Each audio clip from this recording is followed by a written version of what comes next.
welcome back to my channel. I am Ayushi, a first year nursing student at AIMS Rishikesh. First year बहुत जल्दी बीतने वाला है और अभी हम बहुत ज़्यादा बिजी चल रहे हैं. मैंने आपको बताया था, अपडेट करा था कि इंटरनेशनल नर्सेज वीक आ रहे थे, उसके डांस की प्रिपरेशन भी चल रहे हैं बहुत ज़ोरों शोरों से. एज वेल एज़ मेरे मंथली टेस्ट भी होने वाले हैं. तो मैंने ऐसा सोचा है कि मैं अपने मंथली टेस्ट को रोज़ एक शॉर्ट अपलोड करूँगी, कैसे कैसे मैं प्रिपरेशन कर रही हूँ, एज वेल एज़ मेरी लाइफ कैसी दिख रही है आजकल. तो अगर आप ये देखना चाहते हो तो आप कमेंट सेक्शन में बता सकते हो. वैसे आप डे इन माई लाइफ वाली वीडियोस काफ़ी ज़्यादा पसंद करते हो, बट व्यूज़ थोड़े कम आ रहे हैं आजकल मेरे. तो व्यूज़ भी थोड़ा बढ़ाने का ट्राई करो, बिकॉज मैं ऐसा एक्सपेक्ट नहीं कर रही. पता नहीं मेरे कैंपस टूर पे भी इतने कम व्यूज़ आए, पता नहीं. मैं एक्सपेक्ट करी थी अच्छे व्यूज़ आएंगे, बट ठीक है चलो कोई नहीं, होता रहता है. तो बेसिकली बात यह है कि मेरे मंथली एग्ज़ाम्स होने वाले हैं थर्सडे से. मंथली टेस्ट कह सकते हैं, वो शुरू होने वाले हैं थर्सडे से. एज वेल एज़ मेरी इंटरनेशनल नर्सेज वीक भी आ रही है. तो मैं बहुत ज़्यादा बिजी चल रही हूँ और उस बिजी शेड्यूल से थोड़ा सा समय निकाल के मैं वीडियो शूट कर रही हूँ.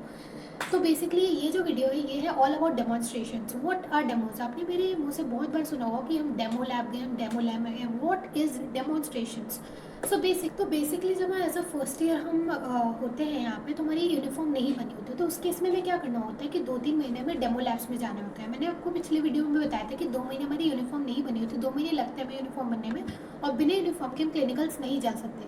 तो उस वक्त हमारी डेमोज होते हैं. डेमोज में क्या होता है, डमीज़ होती हैं, प्रॉपर मैनिक्विन्स बोलते हैं. वो मैनिक्विन्स पे हम प्रैक्टिस करते हैं जितने भी प्रोसीजर्स होते हैं, जैसे कैनुलाइजेशन हो गया, वेनी पंचर हो गया, जितने भी प्रोसीजर्स होते हैं, जितने भी प्रोसीजर्स जो हमें परफॉर्म करने होते हैं वो सब हम उस पर करते हैं, डमीज़ पर करते हैं. ठीक है, ये चीज़ समझ में आ गई. ये बहुत सिंपल चीज़ है.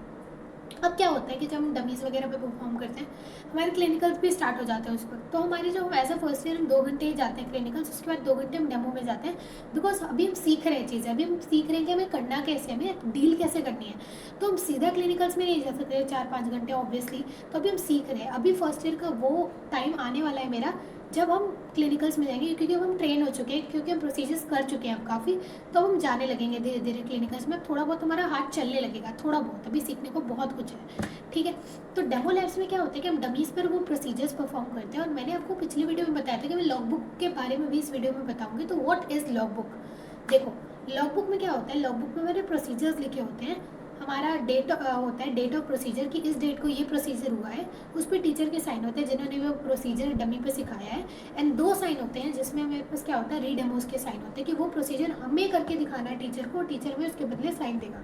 तो अभी हमें वही चल रहा है, हमारे रीडेमोज चल रहे हैं कि डेमो हमारे शुरू में हो चुके हैं कि हमें पता है वेनी पंचर कैसे करना है, हमें पता है कैनुला कैसे लगाना है. बट अब हमें करके दिखाना है मैम को कि अब हम कैनुला कैसे लगेंगे, हमें करके दिखाना है. जब हम करके दिखाएंगे तो हमें वो साइन देंगे. ठीक है, हमें वो साइन देंगे और 2 साइन हमें लेने रीडेमोज पे. जैसे कैनुलाइजेशन है तो उसकी हमें 2 टीचर्स को दिखाना है. या फिर ऐसा भी हो सकता है कि अगर हमारा प्रोसीजर बहुत ज़्यादा अच्छा है तो एक ही टीचर 2-2 साइन भी दे सकते हैं, ऐसा भी हो सकता है. और लास्ट में जो तुम्हारी लॉग बुक होती है वो सबमिट हो जाती है, और इसकी 3-4 बार स्क्रीनिंग होती है, जिससे ये होता है कि तुमने प्रॉपर साइंस वगैरह खुद से तो नहीं बनाई है. ऑब्वियसली अगर तुम खुद से बनाओगे तो वो तो गलत चीज़ हो गई ना. इसलिए खुद से साइन वगैरह बिल्कुल बनाने का ट्राई नहीं करना होता. उसमें खुद से उसमें साइन लेने होते हैं प्रॉपर. उसमें एक डेडलाइन होता है कि अब तक तुम्हें पूरी लॉग बुक पूरी साइन के साथ सब कुछ करके टीचर को देने हैं, और वो सबमिट हो गई है. तो ये हो गया तुम्हारा लॉग बुक का रोल है. Log book is very important in nursing school. Even अगर आप देखोगे तो ये इतना बढ़िया कॉन्सेप्ट है कि हम वो प्रोसीजर खुद भी परफॉर्म, एक इस तरह से हमारे ऊपर एक लोड होता है कि हमें प्रोसीजर परफॉर्म करके दिखाना है, भले हम चाहें या ना चाहें, हमें वो प्रोसीजर परफॉर्म करके दिखाना है, तभी हमें साइन मिलेगा. और इसके चक्कर में वो प्रोसीजर अच्छे से आ भी जाता है. तो log book is very important in demo labs. और डेमो का मैंने आपको अच्छे से बता दिया कि डेमो में क्या क्या चीज़ें करनी होती है, हमारे रीडेमोज कैसे होते हैं, डेमो कैसे होता है, डेमो की टाइमिंग वगैरह क्या होती है, क्या क्या चीज़ें करनी होती है, ये सब भी मैंने आपको बता दिया है. बहुत सारे प्रोसीजर्स होते हैं, बहुत प्रोसीजर्स हैं. तो वो सब कुछ हमें सिखाया जाता है डेमो लैब में प्रॉपर इक्विपमेंट्स के साथ कि हाँ डमी है, डमी के प्रॉपर. जैसे मान लो ट्रेकियोस्टमी प्रोसीजर है, तो व्हाट इज़ ट्रेकियोस्टमी, मैं तुम्हें अभी बता देती हूँ व्हाट इज़ ट्रेकियोस्टमी, क्योंकि तुम्हें नहीं पता होगा. आर्टिफिशियल एयरवे बनाते हैं जब भी हम प्रॉपरली ब्रीथ नहीं कर पाते थ्रू नॉर्मल एयरवे से जब हम ब्रीथ नहीं कर पाते, तो हम यहाँ पे ट्रेकिया में एक ओपनिंग बनाते हैं, उसको ट्रेकियोस्टमी कहते हैं. और उस ट्रेकियोस्टमी से इंसान ब्रीथ करता है. तो ट्रेकियोस्टमी में क्या होता है, अब जब ट्रेकिया लगी हुई है तो ऑब्वियसली जब ट्रेकियोस्टमी बनी हुई है तो ऑब्वियसली इंसान को सांस लेने में प्रॉब्लम हो रही है, तो क्या होगा कि कफ वगैरह जनरेट होंगे, कफ वगैरह क्रिएट होंगे। तो उस कफ को बाहर निकालने के लिए क्या करना पड़ेगा, हमें उसकी सक्शनिंग करनी पड़ेगी उस ट्रेकियोस्टमी की। तो ट्रेकियोस्टमी में सक्शनिंग भी हम करते हैं, तो हमें सिखाया जाता है कि कैसे करेंगे ट्रेकियोस्टमी सक्शनिंग, क्या आइडियल वे है, क्योंकि ऑब्वियसली हमें स्टेरिलाइजेशन मेंटेन करना है, क्योंकि तुम बॉडी के अंदर जा रहे हो, बॉडी की कैविटीज़ के अंदर जा रहे हो, तो उसके अंदर तुम्हें देखना पड़ेगा ना। तुम ऐसे नहीं कि बेयर हैंड से तुम उसको टच कर सकते हो, क्योंकि बहुत सारे इन्फेक्शन डायरेक्ट बॉडी के अंदर चले जाएंगे। तुमने पढ़ा होगा ह्यूमन हेल्थ एंड डिसीज में स्किन हमारा प्राइमरी बैरियर होता है जो कि हमें प्रोटेक्ट करता है। तो अगर यहाँ से स्किन ही खुली हुई है, पूरी ट्रेकिया खुली हुई है, तो इन्फेक्शन का चांस तो ज़्यादा है ना ऑब्वियसली उसमें। तो कैसे उसे स्टेरिलिटी मेंटेन करनी होती है, कैसे वो प्रोसीजर करना होता है, सब कुछ हमें बहुत ही डिटेल में सिखाया जाता है डेमो लैब्स में, ताकि हम प्रॉपर क्लिनिकल, जब प्रॉपर प्रैक्टिकल क्लिनिकल सेटिंग में जाए तो उनसे कोई गलती ना हो और हमारी गलती की वजह से किसी को इन्फेक्शन ना हो। ओवरऑल तुम्हारा उनका यही रोल है कि हमें इन्फेक्शन प्रिवेंट करना है, हमें पेशेंट को फर्दर, जो भी पेशेंट फेस कर रहा है उसको फर्दर प्रॉब्लम से निकालना है, उसके लिए और प्रॉब्लम बढ़ाना नहीं है।